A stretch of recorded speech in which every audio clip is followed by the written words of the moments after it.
okay to be nervous when you're doing live work. It's okay. I think I'll survive. Are you Larry Evans? I wish. I dream every day I was Larry Evans, and I keep waking up me. Oh, you're not Larry. 1 second, sorry viewers. Just gotta make sure. Just gotta check on something. Jeff Mayer? If only I knew a thing about Project Heavy Duty. Tragically, not Jeff either. Who are you? I'm Kier.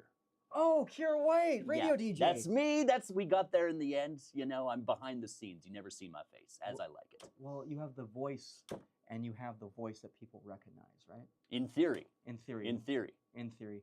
Hello and welcome to On Location Fort St. John. I'm your host with the most, the host that makes you want to turn off the program whenever you see my beautiful face. I'm Grady McTavish, and sitting across from me is Kier White. Nailed it. Hey, we got it. First try, too. Yeah, Nailed it. First try, buddy. You crushed it. First try. Now, speaking of live, because you are obviously incredibly well known in the North Peace, and I would say the Peace region in general. Do you still get nervous doing live work, or at this point, is it just second nature to you? It depends on the live work. Like the Monday to Friday show, not really. Like I've been doing it so long that, just kind of second nature at this point. I also, when I'm doing my show though, like I treat it like I'm talking to myself in a basement and maybe my mom's listening. And I just don't acknowledge the fact that, no, there's possibly 20, 30,000 people listening at any given moment. So, no, I don't really get nervous for that. I'll get nervous sometimes if I'm doing, like if I've got to go out and do a public appearance, like if I'm doing an MCing gig type deal. But it's not like crippling nerves so much as just like that, oh, God, I hope I don't make an ass of myself. You know, I hope I'm good. And then I usually start doing whatever it is I'm nervous about. And it's like, oh, right, I've been doing this for almost 20 years. This is just kind of what I do. And the nerves go away. And the nerves go away, right? Don't worry, I make an ass of myself every single episode I do this. Apologies for the dress. Again, I thought you were Larry. And yeah, no worries. If I'd known we were going suits, I would be looking a little less scrubby right now myself. No, I think you have like the radio DJ like look, and you look kind of cool. You have the beard, you have the backwards hat, you have the hoodie. Yep. Speaking of your facial hair, I want to say that seems to be like a prime part of your identity, at least as in your line of work.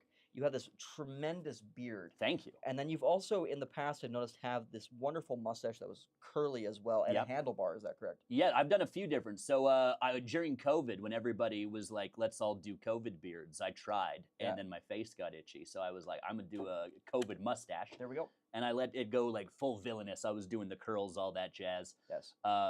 Eventually shaved that one off, then grew another, shaved that one off, grew another. And then a friend of mine was like, Kier, when you're growing your beard out so you can shave to a mustache, you look very handsome. You should try a beard. And I was like, well, all right. If someone says I'm handsome, yeah, exactly. I'm going to take those compliments where you get them, right? But the problem is I find I'm always like 6 months ahead of fashion because I shaved off the mustache, started growing the beard. Yeah. 6 months later, everybody in this town is like, I've got a mustache and it's cool. You can never catch up with the trends. Yeah, watch me, and when I change my appearance, dress how I was dressing, and you're going to be the cutting edge of fashion. And then you'll be ready to go. 100%. So in addition to being, a radio DJ, you're also a program director. Yeah, I've been a program director for almost a year. Before that, I was a program coordinator under our old company type deal, which is basically a program director with a different title for various reasons, right? But no, I've officially been the program director for not just the GOAT, where I do my afternoon show, but also Go FM, our sister station in Fort St. John, also the Ranch in Dawson Creek. And then also, if you're ever way up north, Summit FM in Fort Nelson is also one of my stations as well. Oh wow! So you're in and amongst the whole Peace region and even further out. Yeah. What's the duties associated with being a program director for these types of shows? A lot of behind the scenes stuff, obviously. Like, music doesn't just show up on the radio. Someone's got to do a bunch of boring spreadsheets, frankly, to make that happen. So a lot of listening to music, keeping up on new music, constantly just listening to the station to make sure it's sounding how I want it to sound. Yeah. And then how the company wants it to sound, obviously, too, right? Like, I'm not the ultimate authority on the radio station. I report to my boss, Amy Titley. She's fantastic general manager. And then also I've got people in programming side of radio above me in the company that are like kind of my mentors. So when I have questions, I turn to them type deal, get responses, things like that. So obviously doing music, I would say the most important part of my job though is coaching new talent. So I'm now at a point in my career where, I've been doing it long enough that apparently I have things of worth to teach. And in a market like Fort St. John, we're a smaller market. A lot of times, you know, the hosts that you have on air, they're coming to their first jobs, right? They're fresh out of radio school. This is their first on-air gig. Right. So a big part of my job is just coaching my talent and getting them to maximize their potential, not to speak all corporate about it, but that's basically what it is. Like when I have somebody new start, I'm expecting them to be relatively rough. Yeah. And then my job is to kind of just help them polish themselves up, find their strengths, find their weaknesses, and allow them to make the best show that they absolutely can, right? Yeah. Which is why a lot of people sometimes it's like, hey, that new person, they're a little bit rough. It's like, yeah, Yes. absolutely. But it's like any other job. You need to get reps into a job before you master a job. The difference with our job is we have to get those entry-level reps in while 20 to 30,000 people are listening. Yeah, exactly. It's like training a muscle, right? Absolutely. You got to do it that's why I always tell my guys, you got to be comfortable sucking, because you can't stop sucking until you've gotten comfortable sucking and figure out why it is you're sucking so that you can stop sucking. Right, exactly. And then how important is it to I'm a big pro wrestling fan. Me too. Good, good. Big dog. What up? What up? Boom. We're nailing the Yeah, handshakes we're today. crushing it. Off camera, we had a real good one. we had a real. I didn't real even solid. know the steps, and I still nailed them. Neither did I. I don't Yeah. even know what I'm going to say half the time before I even open my Yeah. big trap. But I'm a big pro wrestling fan, as you know. The best pro wrestling characters are the person turned up to 11. Absolutely. Is that sort of the same thing with like a person on the radio or trying to find their voice? Very much so, especially nowadays. Like, I mean, don't get me wrong. Like back in the '80s, it was very much that kind of like stereotypical. In the industry, we call it Ronnie radio type deal, where it's like, "Hey, top of the hour, coming at you hot," right? That was a style of radio that was huge, and it was very successful in the '80s and '70s. But past 20, 30 years or so, it's getting more towards, no, we want the people on the radio to sound like people, sound like humans. Yeah. To your point, though, you do need to turn it up a little bit, just because humans, the way we communicate, a decent amount of our communication is done through body language, Right. which is obviously something you don't have when you're just using your voice because you're on the radio. Yeah. So you do need to inject a little bit more energy when you're talking on the radio than if like you and I are just talking here, because you know people can't see me doing this with my hand type deal, right? So you got to create that energy, but you still want to be authentic. You want to be yourself, but at the same time, there is a little bit of wiggle room to you know, do a little bit of character type deal. Maybe take a hard stance on something you don't really care about or whatever, right? Or any number of things, just because it's like, all right, well, this will be good for the show. It'll be fun for the bits. It's going to be entertaining type deal. But by and large, yeah, you want to be yourself. That's what I always tell my people. Be yourself.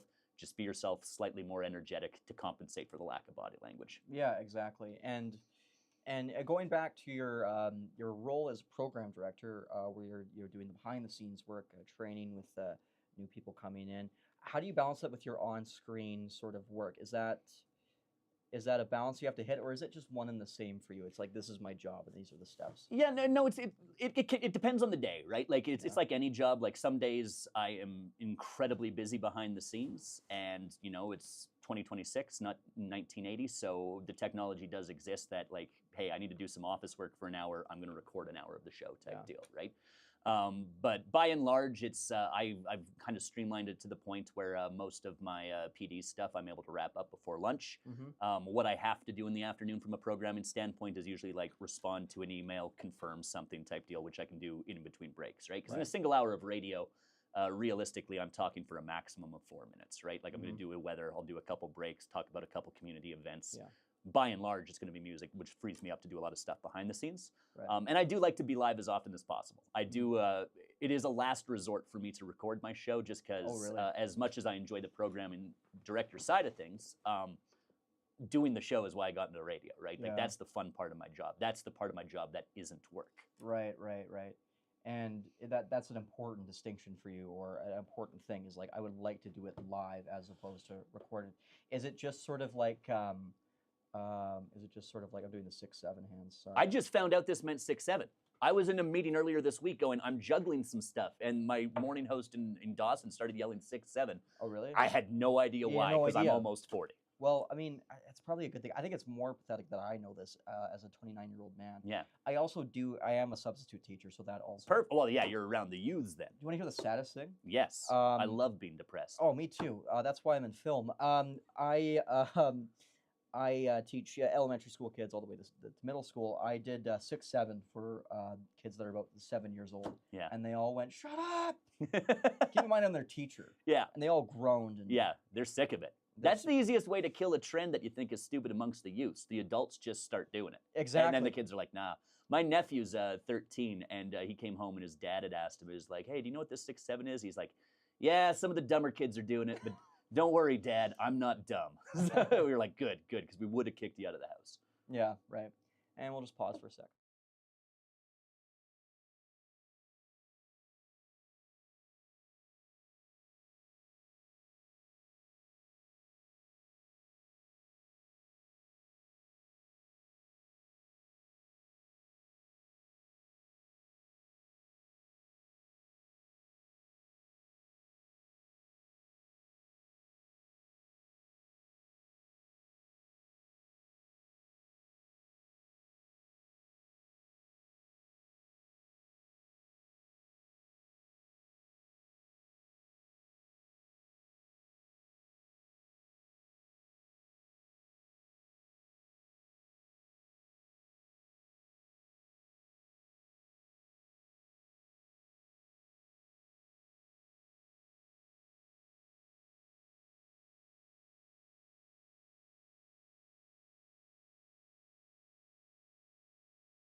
And so you're talking a bit about ignoring the 6/7 problem that I kind of went on a rant about because I just have the brain of a goldfish. But talking about the difference between live and recorded, what is the difference for you? Does it just feel less alive or less connected? When you're pre-recording, you have the safety of the safety net, right? Where it's like, I mess that up, I'll start it over again. I mess it up, I'll start it over again. So it's that constant fruitless pursuit of perfection, right? Whereas live radio, it's what's going to happen is going to bring it back to wrestling. That's half the reason. There's a lot of people in my industry that are big professional wrestling fans. Right. And I think the reason is there are certain parallels, not from an athletic standpoint, obviously. I am not, chiseled Adonis-like God. You're a Jacked in his prime in my books. Well, thank you. Yeah. But they are similar in the sense of they're live. You have one take. If you mess it up, you have to figure out how to get through that mess up type deal, right? So there's a respect for me for anybody who does do live entertainment that way, right? Yeah. It's fun flying without the safety net sometimes because it's like all right, let's see what happens. It's either going to be magical or it's going to be horrible. And then the other reason I like doing stuff live is like if I'm doing a break, I've usually kind of laid out how I want my break to go. Yeah. I have a general idea of where I want to take it type deal, what my out's going to be before I go into music. Yeah. When I'm doing it live, though, my brain's like a squirrel sometimes, right? So half the time I'm going to start doing this thing that I've planned out, and it's going to be like this.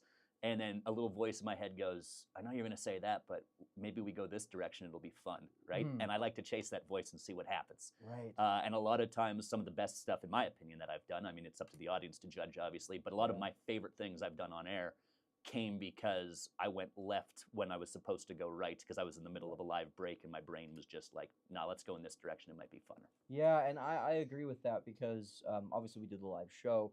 I had to do an outro for it that I had to record by myself, and with this show, I find that I kind of get into a flow when I'm talking, and I'll start to have a really nice conversation with a guest. When I did that recorded bit, I was, like you're saying, I was chasing the tail of perfection. Yeah. And I just kept messing up and messing up and messing up. But when I do it live, it ends up ironically coming out a bit smoother and a bit more organic, right? And it just, like you said, it's like almost like you're in this really beautiful present mindset. Absolutely. Yeah. Well, it's always one of those. I was a guest speaker for my alma mater, Nate in Edmonton. That's where I went to radio college. And one of the kids asked me the question is like when you're doing VTs, voice tracks, which is what we call when we're pre-recording. Like, do you stop if you make a mistake and start again? And I was like, absolutely not. And one of the teachers was like, oh, really? I've been telling them they should do that. And I was like, no, because mistakes are human. That's the thing, right? Like, if I chase perfection, I sound like a robot dictating to people. Yes. I don't want that to happen. I want to talk to people. You know, I Yeah. want it to sound conversational. Humans do ums, ahs, things like that. That's a sign of intelligence because you're formulating thoughts on the fly type deal, right? Little mess ups make me sound human. And then the other thing is, I don't like trying to put myself above my audience. Yes. Like, I don't want to create this illusion that I'm here on the radio, I'm better than you. No, I'm Right. not, man. I barely graduated high school. You know, I just happen to be good at talking for a living, right? Right. So I like to sound human, and I like to not try to chase that perfection of trying to have that kind of like cultured, I think I'm better than you, Right. that will happen in some avenues of broadcasting. Right. And you bring up such an interesting point of like I want it to feel like a conversation. That was our goal with this show as well. Is we don't want it to be like, and how did you get into radio? Yeah. You know, although I will do that in the mirror at 2 a.m. With this show, we want it to be a conversation, so much so that I won't give questions to my guest because, like you said, they'll prepare and prepare and prepare, and Yep. they'll be robots, right? It's like that's not what I want. I want the human quality, right? 100%. And especially in this age of AI, you know, you want to feel like a human quality, you know, 100%. with the messiness and the intricacies and the complexities of being a human being, right? Well, and in the conversation, you're going to go down fun places. Like when I do interviews with, like, you know, case in point, I interviewed Willem Duvall from Alice in Chains a few years back. Wow. A number of years back. I'm getting old. But like, if I'm planning something out, I have questions ready to go. Yes, same. 95% of the radio interviews I've ever done, especially with major artists, or even just if I'm doing it on a local level type deal, I ask my first question, and every other question doesn't get asked because you just follow the conversation, Yes. right? So like Willem Duvall and whatnot, my first question was literally like, hey man, how's it going? He's like, great, we're on tour in Europe right now. And then I'm like, dude, are you hanging out in like castles? Because I like castles. I'm obsessed with medieval stuff, right? And then me and the lead singer of Alice in Chains talked about English castles for 5 minutes before getting back to, oh, you're going to be in Dawson Creek. What's the latest album type deal, right? You just find more stuff, and it's especially when you're talking with people that do so many interviews. Like, you know, I interviewed Willem Duvall. He probably did 20 interviews that day type deal, right? So if you're able to make it feel more natural than just two humans talking, a lot of times I find you get better reactions and better interviews out of people because it's different than what the assembly line of interviews they've just spent their day doing. Yeah, exactly, and it could be, and it's fun. Yeah, you know, 100%. And it's just like it's just two people talking. And speaking of fun, I gotta ask you, what is a harmonica thought? So a harmonica thought, just a stupid bit I used to do on the show. My sister got me a harmonica for Christmas one year. Yeah. And I think I first started doing it like early days of the pandemic. And like doing radio during the early days of the pandemic is tough because you're trying to be light and bubbly. The whole world is shut off, right? People are out of work. People are upset with regulations. They're upset with various things. The whole world is mad and angry. Yeah. So I was like, I'm going to just start playing this harmonica and basically just yelling opinions was what it was. Because I can't actually play the harmonica. The whole bit is I sold it as I am the greatest harmonica player on earth when I'm clearly not, right? Like I can make the harmonica make sound. I cannot play a harmonica, right?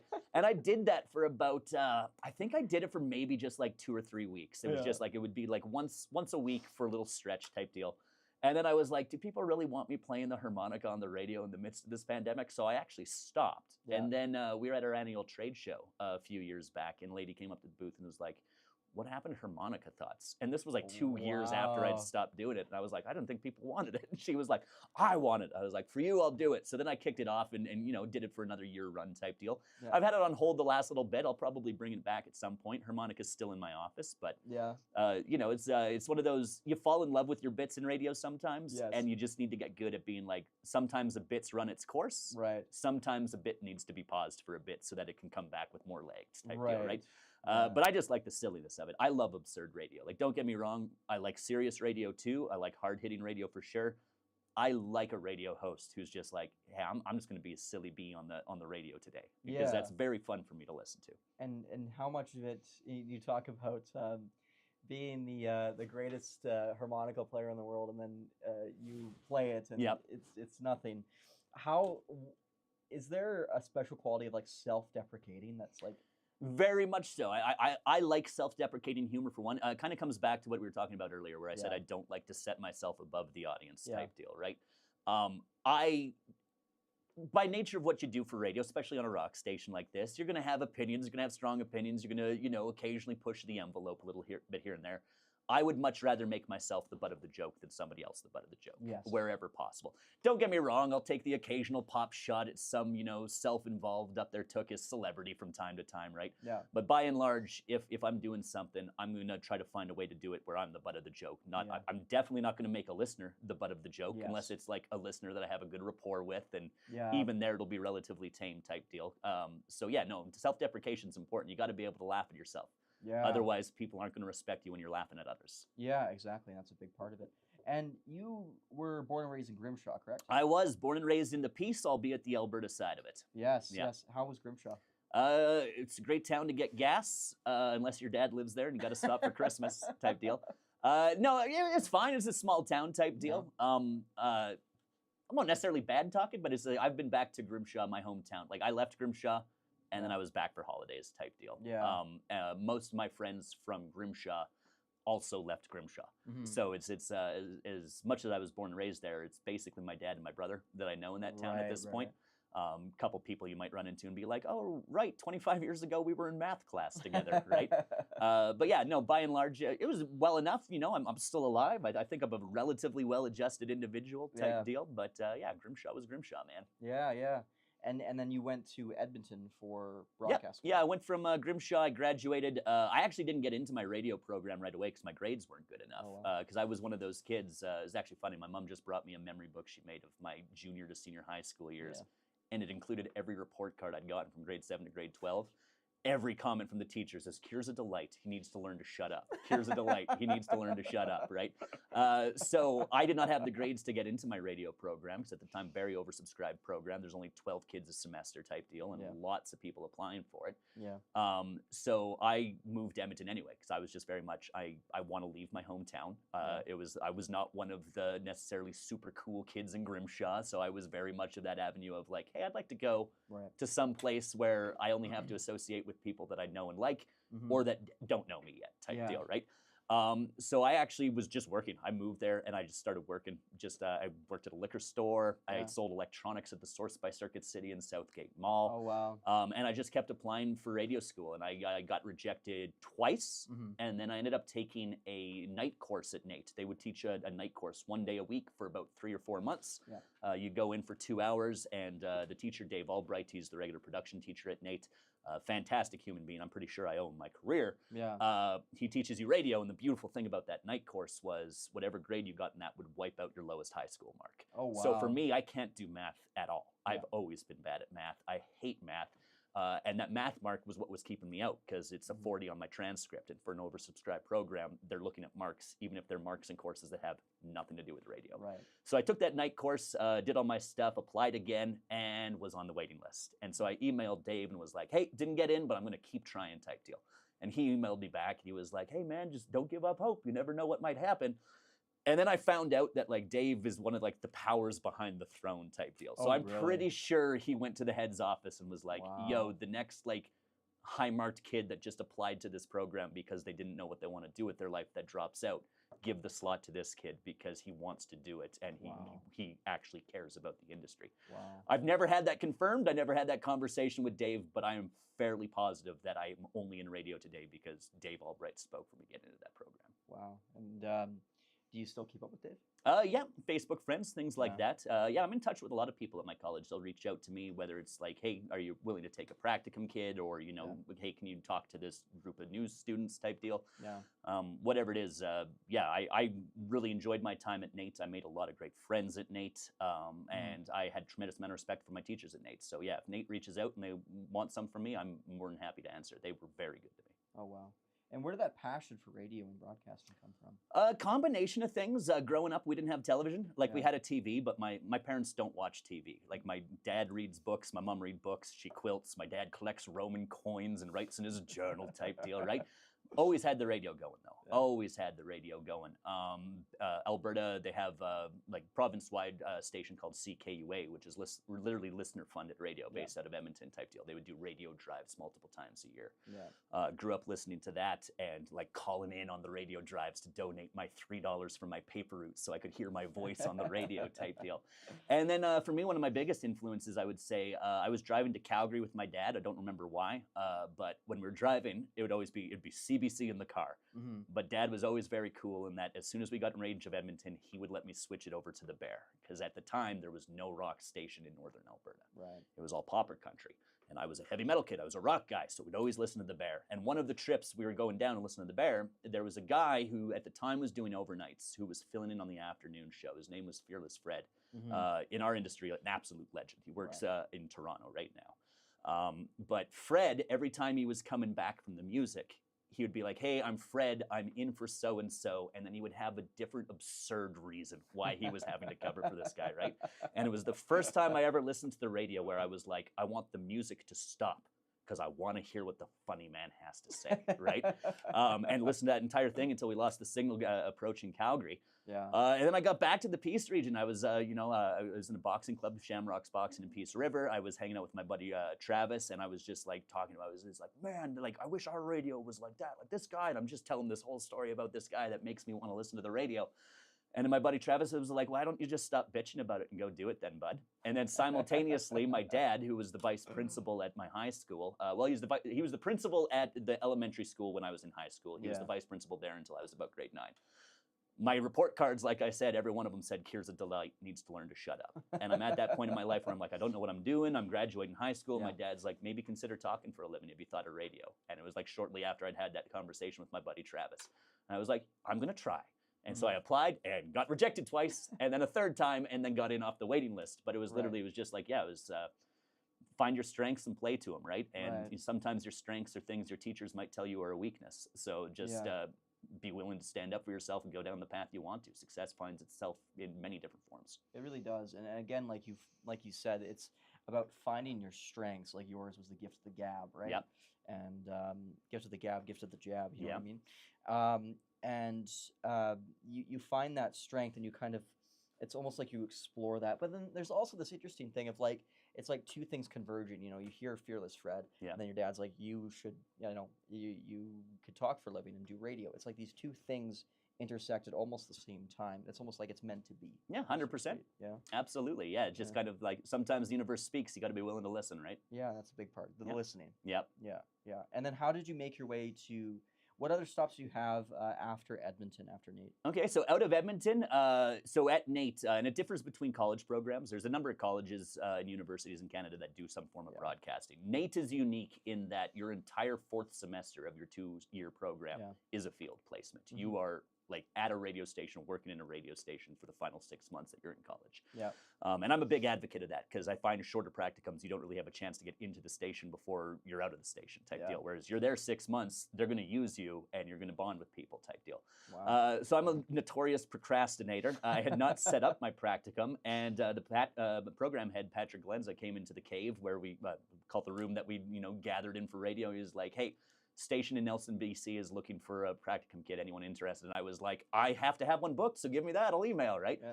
Never been to BC really at that point in my life, and I was like, all right, let's go move to Nelson in the middle of January. That was a fun drive through the Salmo Pass. And yeah, I ended up at a station. I'll hit KBS. They had an office in both Trail and Nelson. Yeah. To this day, I'm very friendly with the staff there. They're actually, that station is now owned by the same company that owns us. But I met one of my absolute best friends there, my buddy Brad Moore. He was kind of my supervisor in Nelson. And I remember it was just a case of like, I would sometimes go to Trail, sometimes go to Nelson. First couple days went to Trail. I'm halfway to Trail one day and it's puking snow. It's the Kootenays, it's mountains, it's snow, right? And the PD calls me and she's like, hey, yo, these roads are treacherous. Turn around, go work out of Nelson. Brad's going to oversee you today, right? And I was like, all right, cool. And I go and I get to the office and Brad's not there because Brad was late. And I'm picturing in my brain, he's in charge. He's got a suit, he's got a tie, right? And then like 5 minutes past when he was supposed to be there, in walks this dude, long hair, toque type deal, torn up jeans or whatever. He's like, what's up, man? I'm Brad. And then you do that classic like on tender hooks for a little bit while you're sussing people out. I made a very vague reference to the movie Willow. Yes. And Brad was like, Willow! I was like, all right. And then he made a vague Tenacious D reference. I was like, Tenacious D. And then we literally been best pals ever since type deal, right? So I went there. That was 2008. I went from my practicum into a mat leave. Yeah. They liked me. They were talking about keeping me on after the mat leave winded up. Yeah. But unfortunately, that was also around October 2008, and That- certain things happened to the economy where being the low man on a totem pole was not a great place to be. So I went back to Edmonton, was cooking at Hooters in West Edmonton Mall for about 10 months, being absolutely miserable. Right. And then I wasn't doing myself any favors too, because I had that arrogance of youth type deal, right? Where it's like, hey, I just did a year where I'm doing a radio show type deal. I should have a radio show. I should have this. I should Right. have that. Yeah. Yeah. You get what you earn, you get what you get type deal, right? You Yeah. got to be willing to take a chance. I had been offered before I left the Kootenays a 1 day a week radio show at the Competition, which is another radio station that is now owned by my company type deal. Right. And I turned my nose up at it because I was like, no. I've been doing a Monday to Friday show. I will not do a 1 day weekend show. I'm better than that, right? Wow. 10 months of being absolutely depressed in a kitchen at Hooters changed that mind type deal, right? And I was listening to a Lamb of God album. It was the new album at the time. It was the Wrath album. There's a song on there called Broken Hands, which I love for a variety of reasons. One, because it's got one of the most sinister guitar riffs I've ever heard. Love that guitar riff. But it's got a lyric in there that says, it only fell apart because you're letting it. And at that point in time, the very next day, I got contacted by that same PD who had offered me that 1 day a week shift type deal. Yeah. And I had applied for an afternoon job with him. He's like, I don't have it, but I could get you this 1 day a week shift. Right. And I was like, let me think on it. I was outside on my front step listening to this album that I had on repeat, and it was just like, it only fell apart because you're letting it. And I was like, damn, Skippy. I called him. I said, I'm coming type deal. Quit my job at Hooters.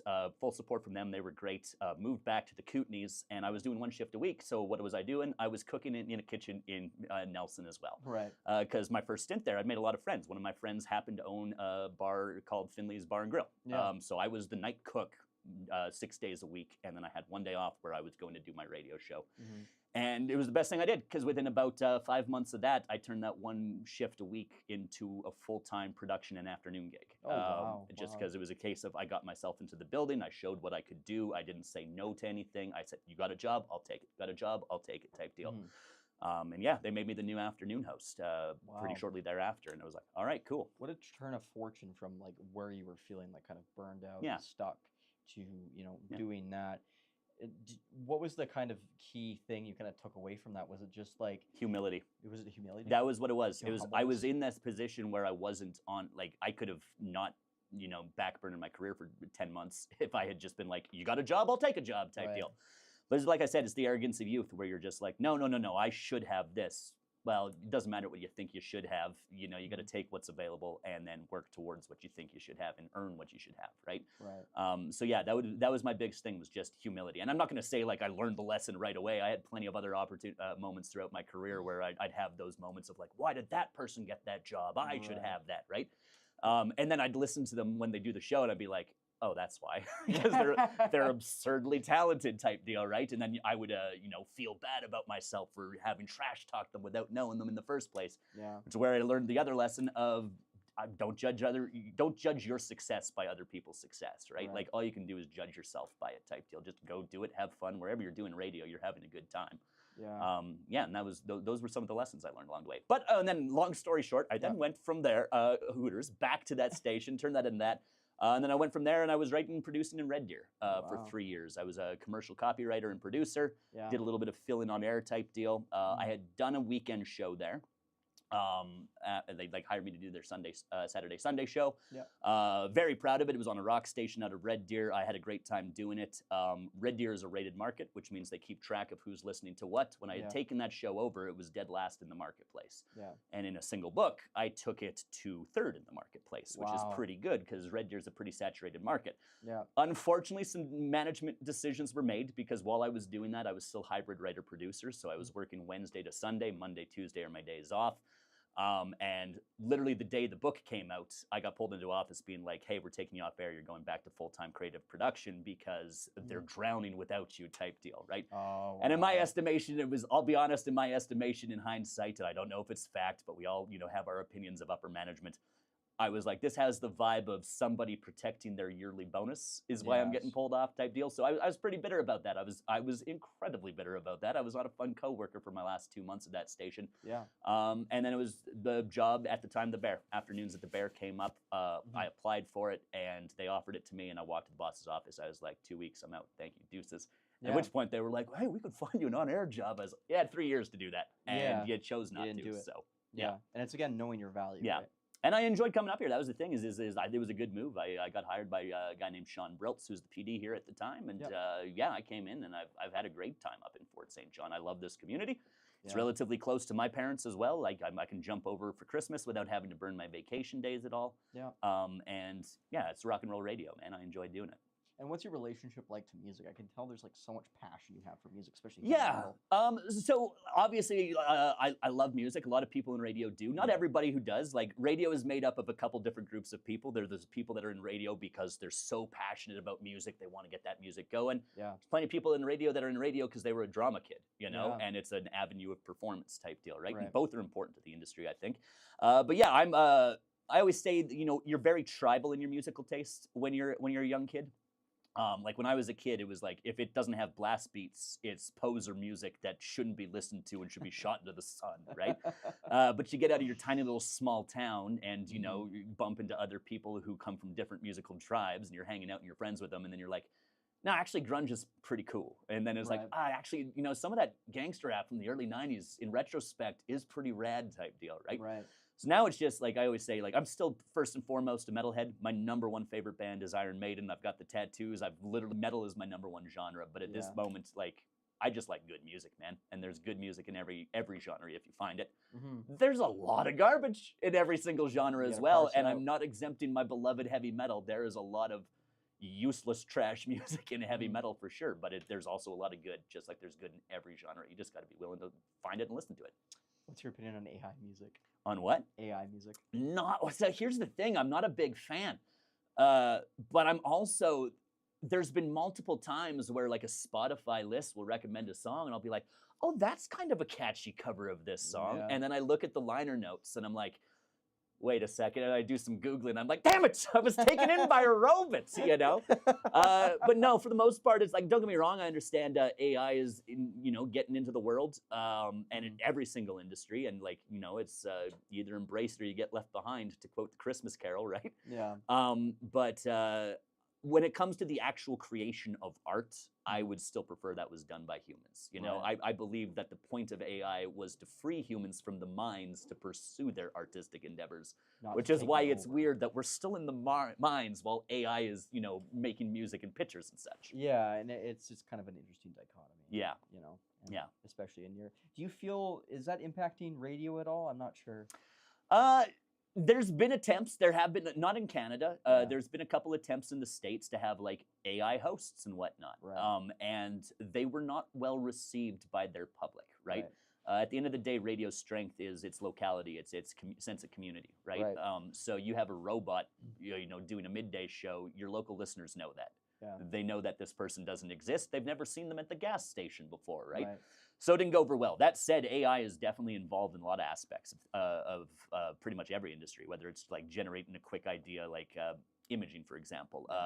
Imaging on a radio station is the stuff that's not me talking, that's not music, that's not commercials. It's the stuff that's like 1015 The Goat, bruh. It's imaging your station. Right. I'll use like the Google AI Copilot to trigger me like, hey, generate me 5, splitters that have something to do with a local Fort St. John reference. And it'll spit me something out that is like, all right, this needs a lot of tweaks. This is not perfect, but it's like, all right, it did the quick brainstorm for me, which then triggered actual thoughts in my head. And then I can actually write something that is good and that is nice and local type deal. So Right. it's got its uses. It's in its infancy right now for sure. But, Yeah, I'm excited and terrified to see where it Yes. goes, frankly.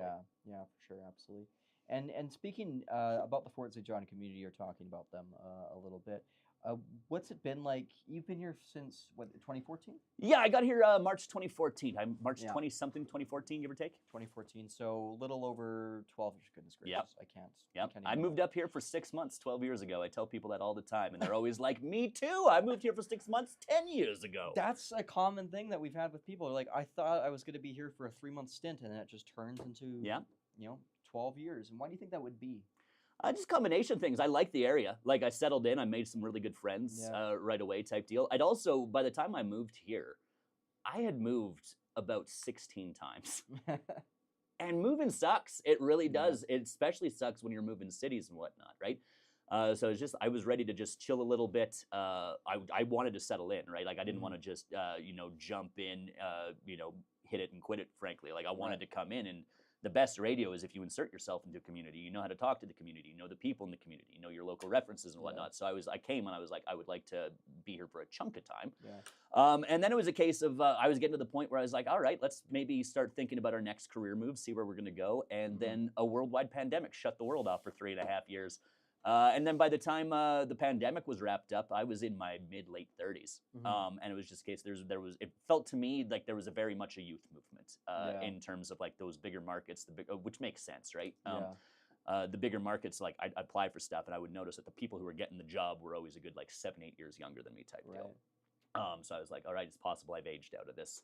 And that's when the programming opportunities came along, and I was like, all right, well, we'll do this. And then I just found I ended up having a bit of a passion for it. I don't know if it's because the old man was a teacher or whatnot, but I genuinely like trying to get the best out of my hosts type deal, because it's like, it's kind of like a fatherly pride. Like when I send somebody on, when one of my hosts tells me that they're leaving, and it's always like, hey, I'm so sorry, I'm giving my nose. Don't be sorry, man. That reflects very well on me that you're now progressing to this next step type deal. And it makes me very proud when I get to see, like, because I get to have their first air check when they're stumbling, bumbling, and don't know where the on button is type deal. And then I get to see that growth, and then I get to see where they go and be like, that's cool. That person's off to successful things, and I had a small little hand in it. Yeah, exactly. And that passion for, finding people's potential and finding where they land. How many people have you? So I took over the program coordinator stuff, which was basically program director, like I said, with a different title for various paperwork reasons for the old company. But I had my very first two guys were both incredibly, incredibly talented. They had been hired by the previous PD, and unfortunately that previous PD got laid off about 2 weeks after he'd hired them. But it was Jason Rempel, who is now doing mornings on the Goat and Grand Prairie. Phenomenally talented human being. And it was Martin Van Coy, who is still working on a bounce radio station, which is what we were at the time when I was overseeing Martin. He's out in Ontario, and he's absolutely crushing it as well. So those were my first two guys. Jason Rempel, who is your nemesis when it comes to sports teams. Yes, I mean, he's got a lot of positive qualities. Being a fan of the smelly Edmonton Oilers is not one of them. Canada's team, the Flames, is 2 hours down the highway, Jason. Wow. Yeah. How do you navigate that sort of animosity? I lost a lot of bets. Jason and I would do a lot of bets, silly movie bets. You would appreciate this as a filmmaker. So basically, Jason has only seen Pirates of the Caribbean. So all of our bets centered around me trying to trick him into watching a movie that wasn't Pirates of the Caribbean.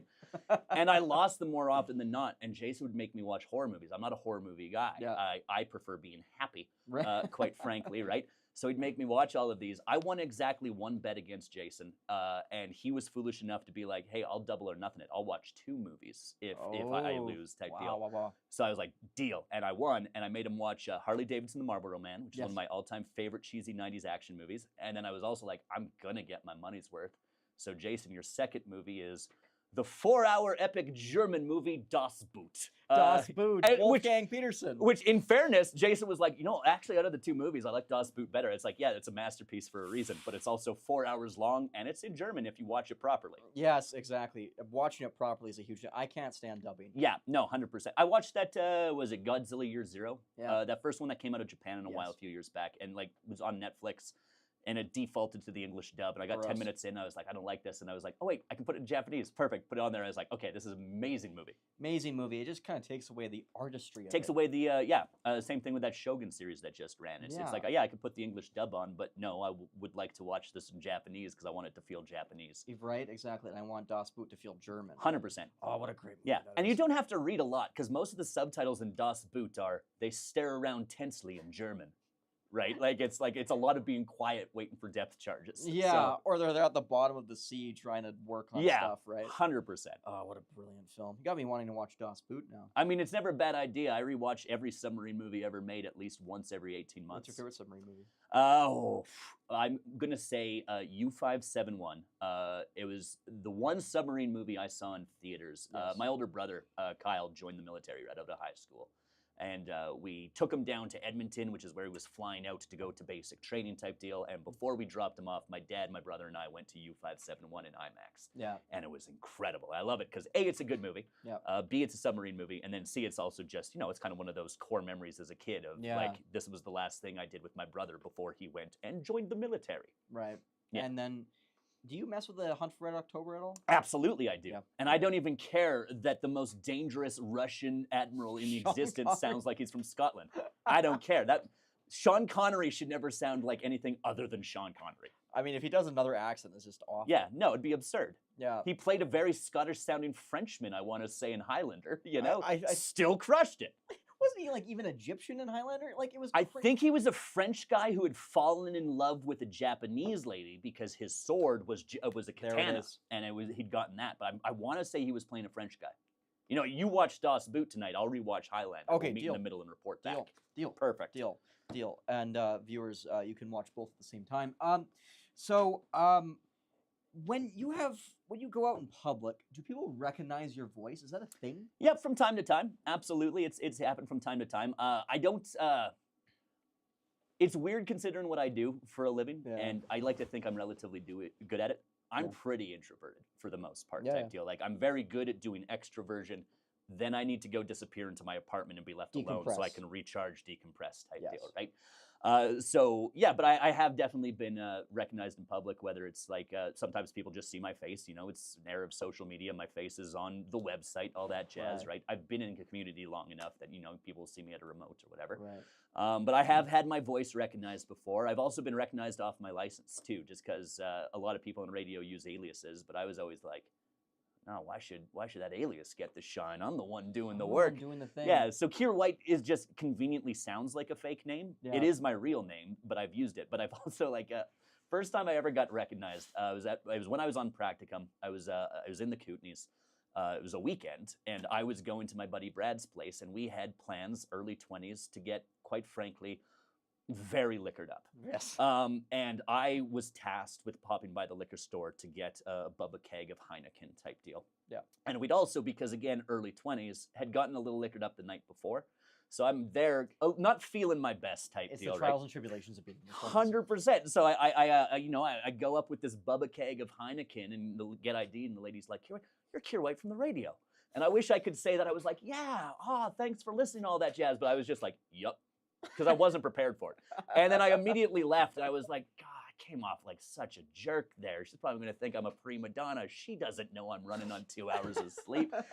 So I have gone out of the way, whereas as much as I'll be honest, it's a little uncomfortable for me, Yeah. just because no one in my family is particularly great at receiving compliments. Right. There's some people, it's just like you compliment them, you mean the best of things, and they're going to take it some kind of way just because it's like, oh, I feel, get the spotlight off. I Can't can't be known for good things. Yeah, but I think I've gotten pretty decent at, because I genuinely do enjoy meeting people that say Right. they listen to the show type deal. It's awesome. It's just, I am always like, kind of like, okay, how do I as quickly as possible get myself to be, hey, I'm just Kier, instead of I'm Kier from the radio, right? Because I'm just like I say, people know me because I do a radio show, 4 or 5 hours a day, Monday to Friday type deal. I'm just a dude, man. So Yeah. it's just like I don't like it if I don't like getting treated like a celebrity because I don't think I'm a celebrity. I don't think the concept of celebrity really exists in a town as small as Fort St. John. No. But yeah, I'm just Kier from the radio, man. But I do enjoy when people come up and like introduce themselves, say, hey, I started listening to you type deal, and it's like, oh, that's awesome, thanks very Yeah. much. But there is also a part of me when that happens, I do immediately flip into Kier from the radio type deal, where it's like, oh, okay. To the persona. Yeah, because it's like we were talking about earlier, it's like I'm me turned up a little bit type deal. But there's also like, you know, I have my own problems like everybody else. You know, I have my dark days, I have my good days, I have my bad days like everybody else. The difference in radio is everyone's got problems. Nobody wants to hear about yours on the radio type deal. Your current problem is that you're on the show. Yeah. So that's well, I was hoping this was going to raise my profile. I mean, we're gonna push it out for TELUS everywhere. Perfect. I mean, perfect. We got to go across. I'm sorry, I interrupted. Heck yeah. But yeah, no, I don't really remember what my train of thought was there. But yeah, long story short, like, yeah, you know, definitely get recognized out and about from time to time. And I have been recognized off just the voice.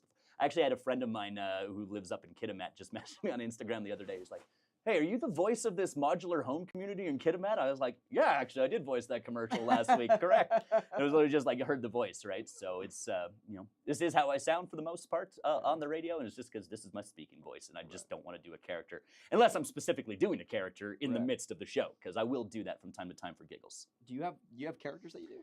I'll do a couple from time to time. I got Timothy Bobimothy, my Newfoundland correspondent, who is, I'll be honest, it's highly offensive, I think.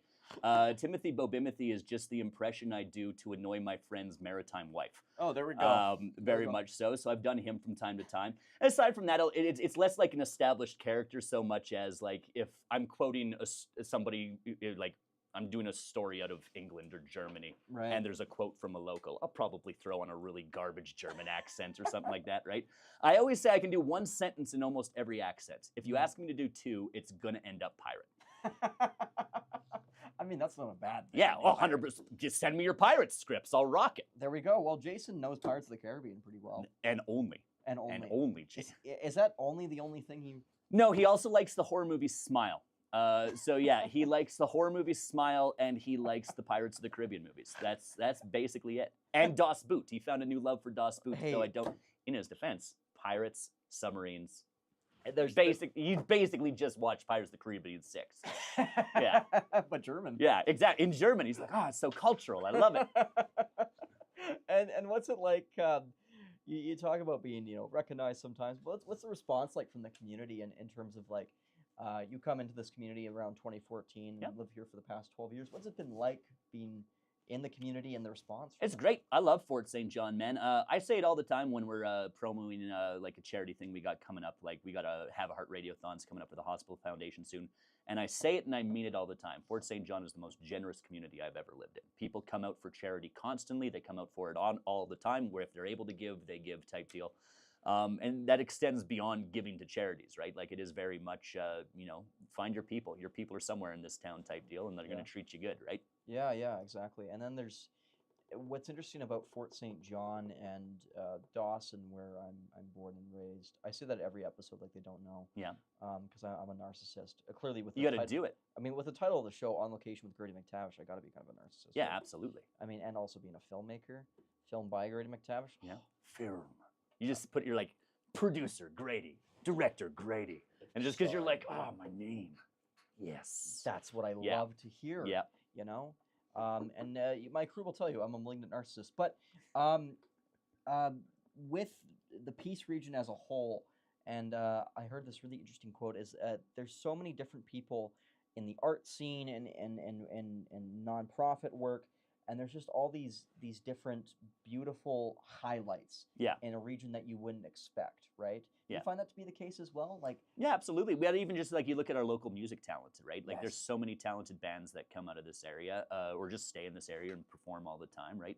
Absolutely. We have we've had Olympians. We've had Denny Morrison come out of this area, right? Like, don't get me wrong, it's like a bigger city is definitely going to crank out more people that go on to massive things, but when it comes out of a small town, you know that person, you get extra proud about it, right? Because it's like there's talent everywhere. It doesn't matter where on the world you are.